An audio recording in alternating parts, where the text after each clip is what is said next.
Although the word karma itself, iyan ay sa Hindu. Pero, ang principles ng Biblia, kung ano ang iyong tinanim, babalik sa'yo. Nagtanim ka ng puot, puot din ang babalik sa'yo. Nagtanim ka ng pagmamahal, pagmamahal din ang babalik sa'yo. Nagtanim ka ng mga krimen, pagbabayaran mo. Nagtanim ka ng mga bad words, aanihin mo. Remember, sabi ng Biblia, ang dila natin, ang pinakamaliit na bahagi ng ating katawan ay ang dila ng tao. Pero ito din ang pinaka-powerful. Ang dila, napakaliit na bahagi ng parte ng katawan ng tao. Pero makakapagsunog ito ng napakalaking forest, napakalaking kagubatan. Katulad ang dila, maihahalin tulad ang dila sa isang napakaliit na apoy. Makakapagsilab sa isang napakalaking kagubatan. Yan ang ating dila. Kaya sabi sa Biblia, ingatan mo yung sinasabi mo. And be careful of what you wish for. Huwag kang mag-wish ng masama sa iyong kapwa. Dahil ang lahat ng i-wish mo na masama sa iyong kapwa, sa iyo yan babalik. Remember, meron ditong mga kababayan natin, ng mga DDS, na sasabihin sa iyo na maganon ka na. Be careful of what you wish for. Dahil baka bukas, hindi ka na magising. Or baka sa isang araw, yung maganon, ang pamilya mo o yung anak mo na pinakamamahal. Remember the principles of the Bible. What you sow is what you reap. Kung anong tinanim mo, siya ang aanihin mo. Diba? Mga kaibigan, maging mabuti tayong tao. No? Pwede tayong magalit, pero nandun pa rin yung kabutihan sa puso natin. Pwede tayong magalit, pwede tayong mag-criticize, pero hindi pa rin tayo nagkakasala. Pwede ka magalit sa kapwa mo, pwede mo i-criticize ang Pangulo, but not to the point na mumurahin mo, gagawan mo ng fake news, gagawa ka ng mga kwento below the belt na hindi totoo. Guys, babalik sa iyo yan. Ito lang sasabihin ko sa inyo ha. Babalik yan sa inyo. Dahil ang sinasabi ng Biblia, huwag kang maghangad ng masama sa kapwa mo. Nakikita ng Panginoon kung ano ang laman ng isipan mo at ng puso mo. Walang naitatago sa paningin ng Panginoon. Walang maitatago kahit isa. God search the heart of each people. Ang Panginoon, alam niya kung anong laman ng puso mo. Alam niya kung anong laman ng utak mo. At lahat, anong sabi pa sa Biblia? Lahat ng mga salita na binitiwan natin nung tayo'y buhay pa. Anong sabi? Ipagsusulit natin sa Diyos ang lahat ng mga masasamang salita na binitiwan natin sa ating kapwa. Kaya ito masasabi ko sa inyo guys, no? Pwede kayong magalit, pwede kayong mag-criticize, pero tandaan nyo, maging mabuting tao. Sabi ko nga kahapon sa aking vlog, ibalik natin yung ating mga values, ibalik natin yung kabutihan ng puso, yung kabutihan ng isip, yung kabutihan ng pananalita. Guys, Filipino tayo. Ang mga Filipino, likas sa atin ang pagiging mabuti. Pero over the years, nung nagkaroon tayo ng Pangulo ng Pilipinas, na palamura, okay lang ang magtsugi, okay lang ang maging manyak, okay lang ang marami kang babae, ang marami kang asawa, okay lang yung mga abuso. Nung nagkaroon tayo ng ganyang klaseng Pangulo ng Pilipinas, doon, 6 na taon, nag-iba. Nag-iba ang ugali ng mga Filipino. Nawala ang values ng mga Filipino. Mula nung nagkaroon tayo ng Pangulo ng Pilipinas na minumura ang Diyos, na kine-curse ang Panginoon at sinasabihan na stupid. Nakakalungkot mga kaibigan. Dahil sa napakahabang panahon, ito yung ininstill sa atin ng ating mga magulang, natutunan natin mga religion classes natin na maging mabuting tao. Na huwag magki-curse, huwag magmumura, huwag magtatanim ng galit sa kapwa, huwag gagawa ng mga fake news sa kapwa. Pero 6 na taon, isiniksik sa utak natin ni Duterte na okay lang, simple lang ang pagmumura. Na simple lang ang pagki-curse sa Panginoon. Na simple lang at okay lang ang murahin mo ang kahit sino. At okay lang ang pagtsugi. Okay lang ang pagiging hambog, ang pagiging sinungaling. Simple at okay lang. In short, 6 na taon tayo na natutunan natin sa ating past president ang maging masamang tao. Kaya mga kaibigan, I urge every one of you, my followers, my subscribers, my viewers, ibalik natin yung values, yung Christian values na natutunan natin noong bata pa tayo. Ibalik natin ang pagiging Pilipino. Iangat natin, i-level up natin ang ating mga ugali. Yung mga behavior natin, i-level up natin. Para nang sa ganon, makita hindi lang ng sambayan ng Filipino, kundi ng buong mundo. Eto yung tunay na mga Filipino. Ito yung tunay na mga Filipino. Marespeto, magalang sa mga matatanda.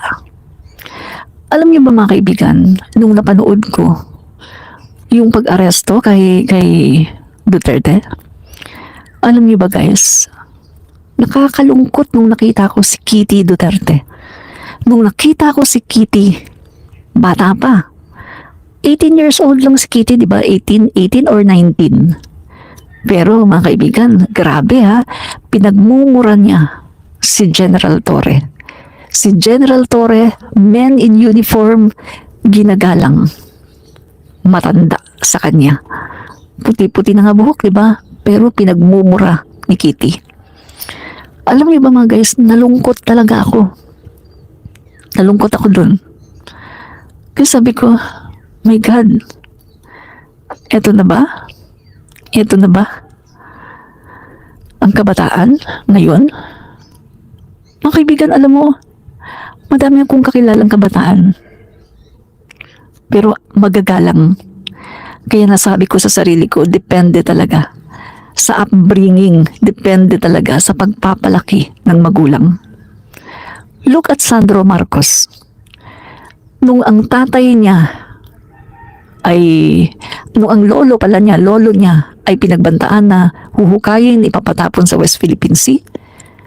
At nung ang dami-daming sinasabing masama ni Rodrigo at saka ni Sara kay PBBM, tinanong si Sandro kung ano ang kanyang komento tungkol sa mga masamang salita na sinasabi.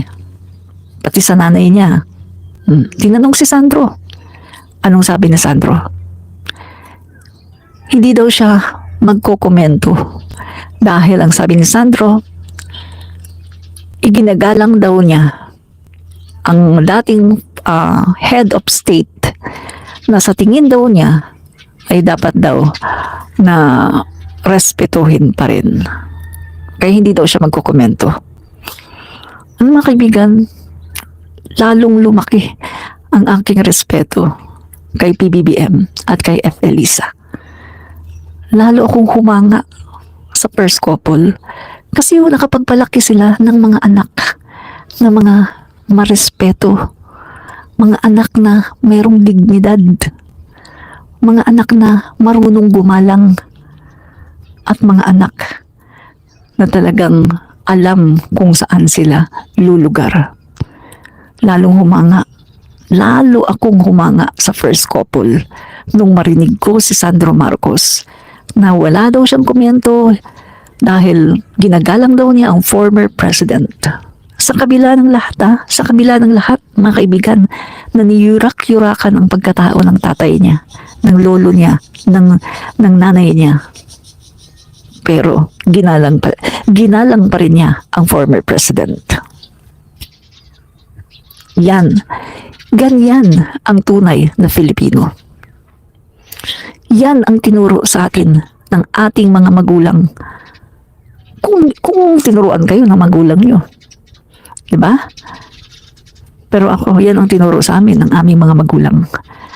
At yung natutunan natin, nung tayo maliit pa, sa ating mga religion class.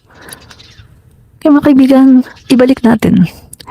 Ibalik natin, mga kaibigan, yung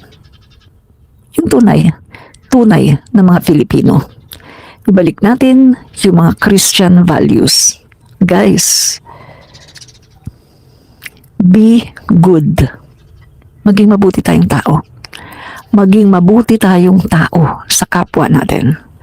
Pwede tayong magalit, pwede tayong mag-criticize sa gobyerno, but remember to be a good person. Mga kaibigan, maging mabuti tayong tao. Iwasan nyo yung pagmumura sa kapwa. Iwasan nyo yung mga pinapalabas nyo sa social media na pinapakita nyo sa tao. Guys, meron kayong mga anak. Remember, may mga anak kayo. At kung halimbawa ngayon, single kayo, remember guys, darating ang panahon, magkakaanak din kayo. Mag-aasawa at magkakaanak. At makikita ng mga anak ninyo ang inyong mga videos. Masasabi nila, ganito pala yung nanay ko, ganito pala yung tatay ko, grabe magmura. Ganito pala yung nanay ko, ganito pala mga magulang ko. Mga kaibigan, ano sasabihin ko sa inyo? Isipin nyo, yung mga ginagawa nyo ngayon, kung pagdating ng araw na malalaki na or magkakaisip na ang inyong mga anak, isipin nyo, kung ipagmamalaki ba kayo ng inyong mga anak dahil sa inyong mga ginawa. Remember that, mga kaibigan, isipin nyo yan. Yung ginagawa niyo bang pagmumura ngayon? Sa tingin niyo ba, ipagmamalaki yan ng anak ninyo pag nakita nila? Yung ginagawa ba ninyo na paninirang puri sa ating Pangulo? Sa tingin nyo, pag nakita ba ng anak ninyo yung mga videos na yan, pag may isip na sila, sa tingin nyo, ikararangal ba nila? Sa tingin nyo, igagalang pa rin ba kayo ng mga anak ninyo? O ikahihiya kayo? Ba? Kaya eto ang payo ko sa inyo, no? Lalong-lalo na sa mga DDS. Eto ang payo ko sa inyo. Maging mabuti kayong tao. Be good. Be good. Maging mabuti kayong tao. Maging mabuti kayong Kristiyano. Politika lang to. This is all about politics. After all, we're all Filipinos here. Pare-pareho tayong Pilipino. Politika lang ito. Pero may mga nakikita akong komento. Politika lang to ha, pero sobrang kulto ng pag-iisip ng ibang mga DDS. Talagang magbabanta kayo ng buhay ng tao. Nagtutsugi dahil lang sa politika. Talagang gumagawa kayo ng mga fake news, mga below the belt dahil lang sa politics. My God! Yan ba ang natutunan ninyo? Yan ba ang tinuro sa inyo ng inyong mga magulang? Yan ba ang natutunan ninyo sa inyong mga religion class noong kayo ay bata pa, high school? My God! Kung yan nga ang natutunan ninyo, then prepare.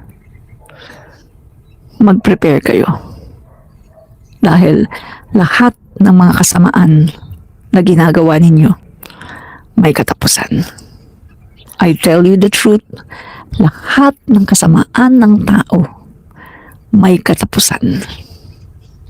Diba? Yan ang katotohanan. Nakakatawa yung sinasabi. Etong sinabi ng former president, no? Tinanong daw ni Sara Duterte, no, yung former president, kung ano ang masasabi, no? Kung ano ang kanyang mensahe, tinanong daw, no, mga kaibigan. At ang sinabi daw ni Duterte na may katapusan din daw ang lahat. There's a day, no, of reckoning. Kumaga, merong katapusan, merong kabayaran ang lahat. Alam niyo mga kaibigan, tama naman siya eh. Lahat ng bagay sa mundo may katapusan. Kaya nga 'di ba, eto, nagkaroon na ng wakas yung kanyang mga ginawa na mga kamalian. At eto na, he's facing the trial in ICC. Kaya tama yung sinasabi niya mga kaibigan, na talagang lahat ng bagay merong hangganan at may katapusan.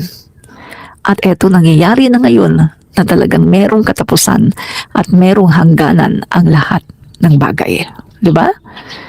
Kaya, totoo yung sinasabi niya, mga kaibigan, no? Totoo yun. So, kung titingnan natin, ilang taon na ba si Pangulong Duterte, dating Pangulong Duterte, na gumagawa nito? Pagkakaalam ko, mga kaibigan, mula nung siya ay naging mayor ng Davao City, ay ginagawa na niya to. Diba? At mula nung siya ay naging mayor ng Davao, ay ganito na ang naging kalakaran sa Davao. Hanggang siya ay naging Pangulo ng Pilipinas, dinala niya ito sa buong Pilipinas. Tapos ngayon, eto na. Nagkaroon siya ng mga kaso, 2017, sinampahan siya ng kaso. At siyan, ang nangyari. No? Nasa ICC na siya ngayon. Kaya lahat talaga may katapusan. Tama yung ni Duterte, lahat talaga may katapusan. Hindi naman forever na gagawa ka ng masama eh. Hindi naman forever na gagawa ka ng masama pagkatapos wala sa yung magko-call out, wala sa yung magpaparusa. Hindi po pwede yun. Wala pa akong nakitang tao na hindi naparusahan sa kanyang mga ginawa. Kung meron mang nakaligtas dito sa lupa, pero pagdating sa second life, hindi yan makakaligtas sa apoy ng impyerno. Diba? Yan po mga kaibigan, no? Hindi makakaligtas sa apoy ng impyerno. So mga kaibigan, pasadahan lang natin ng konti facts to. Ito yung mga facts about Duterte's ICC case, no? So tingnan natin Sa lahat po ng mga misinformation na nangyayari ngayon at nag-i-spread, no, mga kaibigan, lumalaganap ngayon ang mga misinformation, disinformation, malinformation. Ito mga kaibigan, no, it's important to understand the real facts. So, we don't get misled by propaganda. So, eto ngayon mga kaibigan, no, tignan natin yung timeline of events. Noong April 2017, families of drug war victims, backed by human rights lawyers, filed complaints with the ICC, accusing Duterte of crimes against humanity for extrajudicial killings. So ito guys ang nangyari 2017, ang mga pamilya ng mga nabiktima ng war on drugs ni Duterte ay nag-file ng complaints, no? Kasama yung mga lawyer, no, mga human rights lawyer, nag-file sila ng complaint sa ICC at inakusahan nila si Duterte for crimes against humanity. February 8, 2018. Fast forward tayo, no? February 8, 2018. The ICC officially launches a preliminary examination into the drug war of Duterte. So, noong March 17 naman, 2018, Duterte announces that the Philippines will withdraw from the ICC, claiming it has no jurisdiction over him. So ito na guys, no? So, member tayo ng ICC since 2011. Member tayo since 2011 member tayo ng ICC. Tapos, nung sinampahan siya ng kaso noong 2017 ng mga biktima, so okay pa, hindi tayo nag-withdraw, okay pa siya. Pagdating ng 2018, mga kaibigan, andyan na. Nagkaroon na ng preliminary investigation, no? Yung ICC. So, nung March 17, a month after the preliminary investigation, March 17, 2018, doon na mga kaibigan, nag-announce si Duterte na wala naman daw jurisdiction. No? Walang jurisdiction. At magwi-withdraw na daw tayo sa ICC. Tapos nung March 17, 2019 naman, no? After 2018, nung 2019 naman, ito na mga kaibigan, the withdrawal becomes official. So, nag-withdraw po tayo sa ICC March 17, 2019. No? So, official na po. Official na po tayo na nag-withdraw sa ICC. No? Ang sabi dito, the withdrawal becomes official, but the ICC states that it still has jurisdiction over crimes committed while the Philippines was a member 2011 to 2019. Dito ngayon pumapasok yun, mga kaibigan, yung jurisdiction